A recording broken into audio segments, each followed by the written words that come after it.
Vocês acham que os nossos ancestrais primitivos sofriam de transtorno do pânico, transtorno de ansiedade crônica ou quadros de estresse? A resposta correta é não. Isso porque o medo é um estado emocional que surge como resposta imediata a perigos ou ameaças percebidas, que podem ser físicas, como por exemplo, num assalto, ou emocionais, como uma ameaça de ser rejeitado, ou sociais, como por exemplo ser difamado, monetárias, como o medo de escassez, entre outros que ainda nós vamos falar. As respostas ao medo podem ser acionadas em nossos cérebros por ameaças reais ou imaginárias. O medo dispara uma reação de alarme imediato, que mobiliza o organismo para enfrentar ou fugir da ameaça. A função do medo não é maltratar, é de proteger a nossa sobrevivência. Nós só estamos vivos e aqui hoje porque os nossos ancestrais primitivos sentiam medo. No Paleolítico, nossos ancestrais tinham que fugir dos predadores e se proteger dos eventos da natureza, as chuvas, os raios. Com o desenvolvimento das sociedades, a partir do momento que o humano deixou de ser nômade e coletor, ele passou a se estabelecer em lugares fixos, plantando e criando animais. Aí começaram a surgir novos tipos de medo. Por exemplo, o medo do plantio não vingar, de ter escassez de alimentos, medo de ser banido do grupo, porque começaram a existir algumas regras de convivência que impunham determinados tipos de comportamentos. Se, por exemplo, aqueles que eram preguiçosos, eles poderiam ser banidos, já que a sobrevivência do grupo dependia de todos. E à medida que as sociedades foram ficando ainda mais complexas, começam a aparecer as hierarquias e com elas outros tipos de medos, como o medo de ser rejeitado, o medo de ser desrespeitado, o medo de perder a sua posição social. As normas sociais criadas segundo a cultura local também vai criando medos, como, por exemplo, o medo de não atender às expectativas do outro, o medo de não agradar, da aparência física, do fracasso profissional e financeiro e outros tantos. As religiões dogmáticas também colaboraram para termos mais medos, o da morte, de ser castigado, de não conquistar o paraíso e etc. Eventos históricos como as guerras e crises nos deixam com medo pela nossa segurança e estabilidade. Aliás, muito presente nos dias de hoje, não é mesmo? Quero mostrar com esse breve histórico que os mais diversos tipos de medos que sentimos estão ligados à percepção da nossa vulnerabilidade nesse plano de vida. Não podemos controlar o acontecimento de inúmeras experiências e que podem nos causar dor, sim, como, por exemplo, perder pessoas amadas ou catástrofes climáticas. Nós somos um dos animais mais frágeis do universo. Nós dependemos dos cuidados de outras pessoas para sobreviver mais do que qualquer outro animal, por muito mais tempo. Outros animais ganham independência muito mais cedo do que nós humanos. Mas, em contrapartida, nós somos dotados de um maior nível de inteligência. E isso nos possibilitou dominar outros animais, criar sociedades e meio de subsistência. E isso também nos trouxe, de alguma forma, uma ideia ilusória de poder.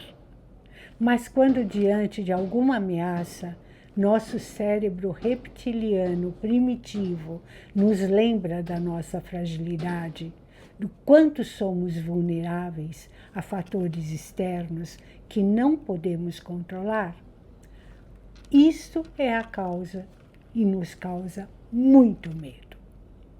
Como se não bastassem todos esses fatores desencadeantes, a tecnologia e as redes sociais criam novos ambientes sociais virtuais.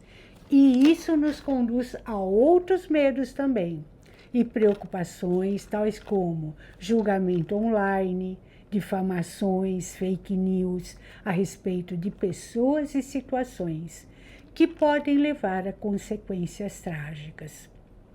Portanto, percebam que o desenvolvimento social tornou muito mais complexas as nossas vidas. Para nós hoje, sobrevivência não depende mais somente de alimentação e abrigo, mas sim de uma gama altamente complexa de elementos ligados à preservação da nossa autoimagem. Nossos ancestrais primitivos não tinham certamente essas preocupações. E como medo e ansiedade são parceiros inseparáveis, quanto mais medos temos, maior a nossa ansiedade.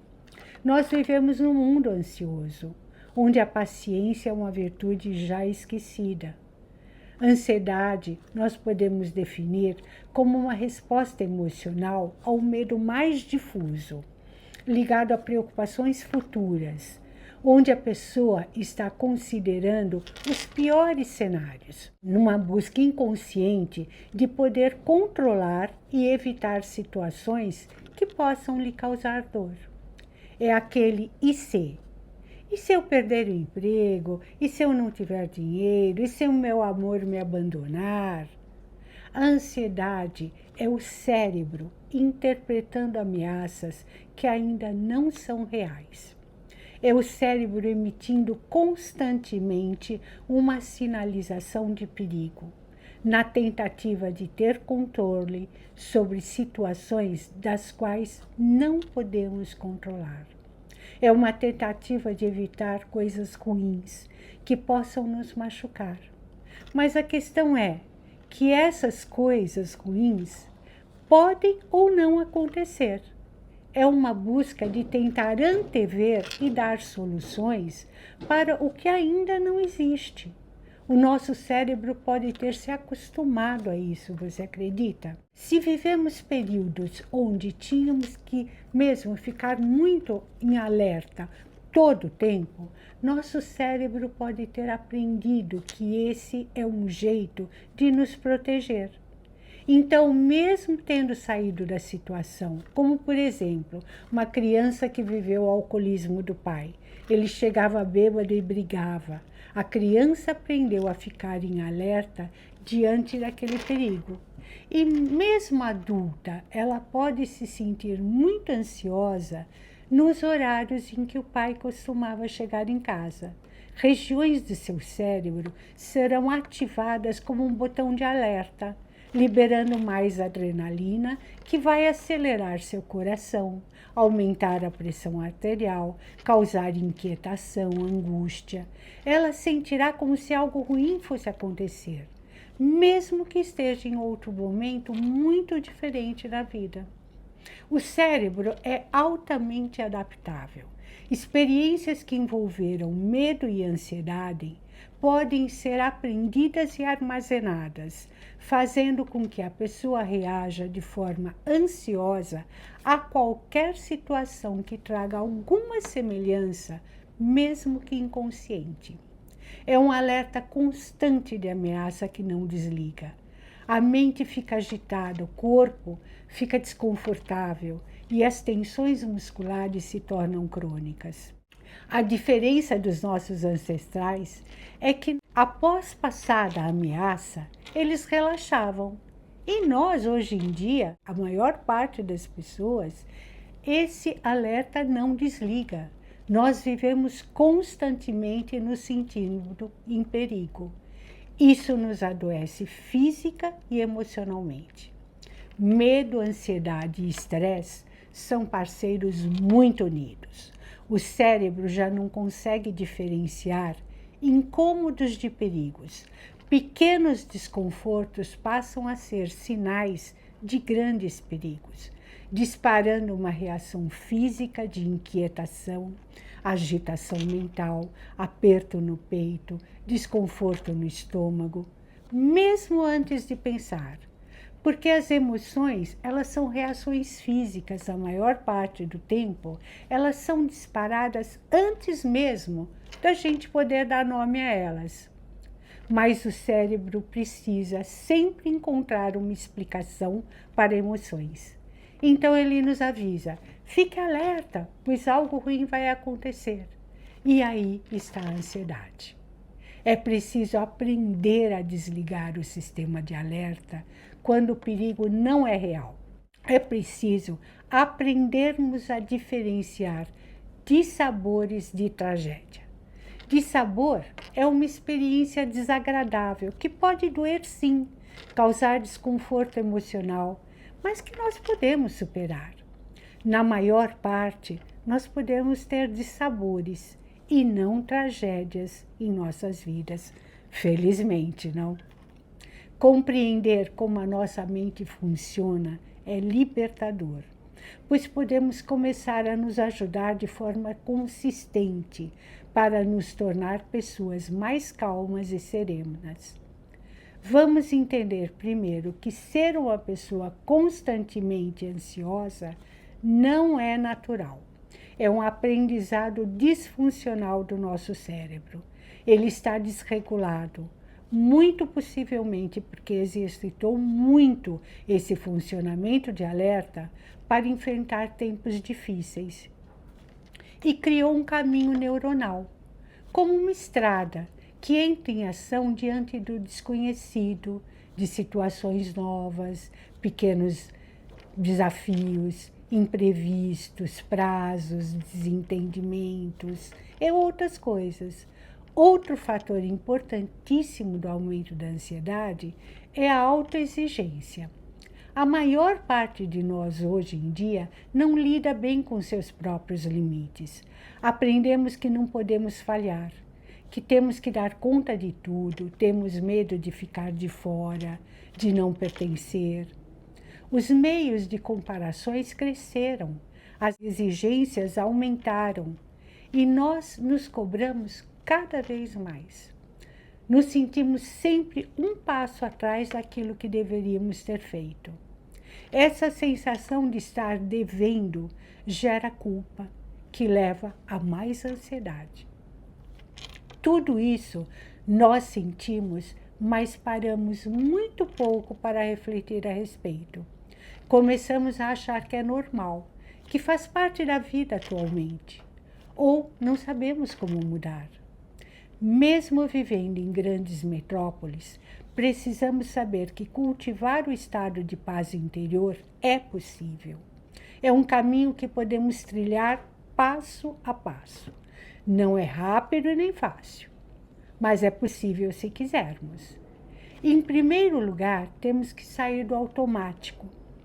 Ter pequenas pausas para observar as sensações corporais que temos. Nós não dissemos que as emoções se expressam em primeiro lugar pelo corpo?